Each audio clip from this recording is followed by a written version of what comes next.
Hi నమస్తే, welcome to Myra media. నేను మీ కేవీఆర్. ఆంధ్రప్రదేశ్ ముఖ్యమంత్రిగా 4వసారి నారా చంద్రబాబు నాయుడు గారు ప్రమాణ స్వీకారం చేశారు. ఆ ఈవెంట్లో అతిరథ మహారథులు ఎందరో హాజరై కల్లారా వీక్షించారు. అయితే ఆ సీన్లో ప్రమాణ స్వీకారం సందర్భంగా మొత్తం 25 మంది మంత్రులు ప్రమాణ స్వీకారం కూడా చేశారు. అయితే ఈ ఈవెంట్ మొత్తంలో ఒక సీన్ బాగా ఆసక్తికరంగా మారింది. అదేంటంటే ప్రధాని నరేంద్ర మోడీ పక్కకు తీసుకెళ్ళి పవన్ కళ్యాణ్ను అండ్ మెగా బ్రదర్స్ చిరంజీవిని ఇద్దరిని కూడా కలిపి చేతులు పెట్టడం ఆసక్తికరంగా మారిందనమాట. ఒకసారి ఆ వీడియో చూసిన తర్వాత మళ్ళీ మాట్లాడుకుందాం. కుడివైపునున్నటువంటి అలాగే వేదికకి కుడివైపునున్నటువంటి ప్రముఖులు అందరి దగ్గరికి కూడా పేరు పేరున వెళ్ళి పలకరిస్తున్నటువంటి శుభవేళ. పద్మభూషణ్ మన మెగాస్టార్ చిరంజీవి, పవర్ స్టార్, అటు మెగాస్టార్ పవర్ స్టార్. ఇది అరుదైనటువంటి చిత్రం. అలాగే మన పెద్దలు బాలయ్య బాబు గారు. సో ఇప్పుడు అంటే కోడిగుడ్డు మీద ఈకలు పీకడం అని అన్న సంగతి పక్కన పెడితే ఇదే వేదిక మీద నుంచి ప్రధాని నరేంద్ర మోడీ ఒక హింట్ ఇచ్చినట్టు అయింది. చంద్రబాబు కూడా షాక్ ఇచ్చినట్టు ఈ సీన్ను అర్థం చేసుకోవాలి. ఎందుకంటే రాబోయే రాజకీయాల్లో బీజేపీ ఆంధ్రప్రదేశ్ను క్యాప్చర్ చేసే దిశగా తీవ్రంగా అడుగులు వేస్తుంది అనడానికి ఎన్నో సాక్ష్యాలు ఉన్నాయి.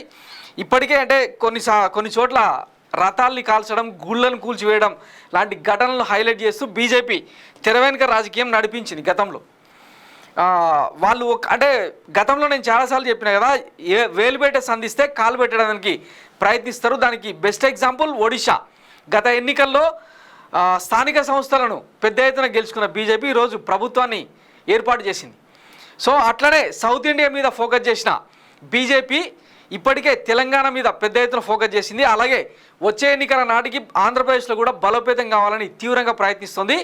ఇక ఈ విషయాలని పక్కన పెడితే మరి ఆంధ్రప్రదేశ్లో బీజేపీని డ్రైవ్ చేసేది ఎవరు అన్న చర్చ కూడా ఆ మధ్య జరిగింది. పురేందరేశ్వరి ఎంతసేపు ఉన్న చంద్రబాబు వదినగా ఆయనకు మాత్రమే సహకరిస్తుంది తప్ప బీజేపీ ఎదుగుదలకు ఆమె ఏ రోజు కూడా కృషి చేసింది లేదనేది ఆ పార్టీ నేతల నుంచే గతంలో విమర్శలు వెల్లువెత్తినాయి. స్వయంగా బీజేపీ అధిష్టానానికి కూడా కంప్లైంట్లు వెళ్ళినాయి.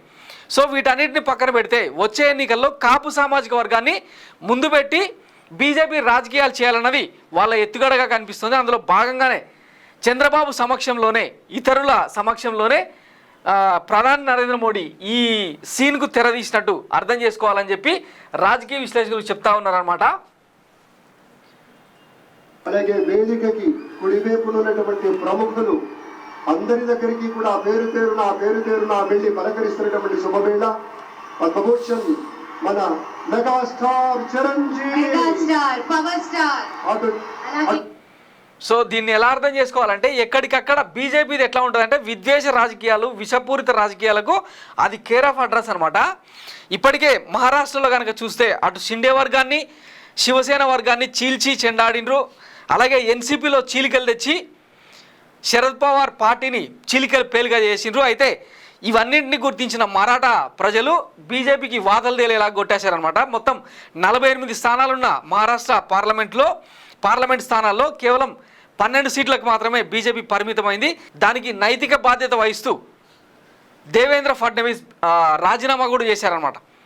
సో రేపటి ఆంధ్రప్రదేశ్ రాజకీయాలను ముందస్తుగా సూచించాల్సి వస్తే మెగా బ్రదర్స్ను ముందు పెట్టి బీజేపీ రాజకీయం చేయాలనుకుంటుంది అన్నది ఈ సీన్ క్లారిటీ ఇస్తుందన్నమాట.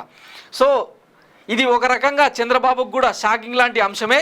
ఎందుకంటే ఈరోజు 124 స్థానాలతో మొత్తం 90% పైగా సీట్లను క్యాప్చర్ చేసి అధికారంలోకి వచ్చింది, అఖండ విజయం సాధించింది. అందులో పవన్ కళ్యాణ్ కీలక పాత్ర అని దేశం మొత్తం వేణోళ్ళు పొగుడుతున్న ప్రశంసిస్తున్న తరుణంలో ఈ సీన్ ఖచ్చితంగా చంద్రబాబుకు షాకింగ్ లాంటి విషయమే అని చెప్పి రాజకీయ విశ్లేషకులు సైతం అభిప్రాయపడుతున్నారు. సో మొత్తం మీద ప్రమాణ స్వీకారం తంతు ముగిసిన వెంటనే ప్రధాని నరేంద్ర మోడీ తన ఎత్తుగడలకు తెరదీశారన్న చర్చ అయితే పెద్ద ఎత్తున జరుగుతుంది. మరి ఈ సీన్ ఫలితం రాబోయే రోజుల్లో ఎట్లా ఉంటుందన్నది వేచి చూద్దాం. Thanks for watching Myra media. నేను మీ కేవీఆర్. Thank you.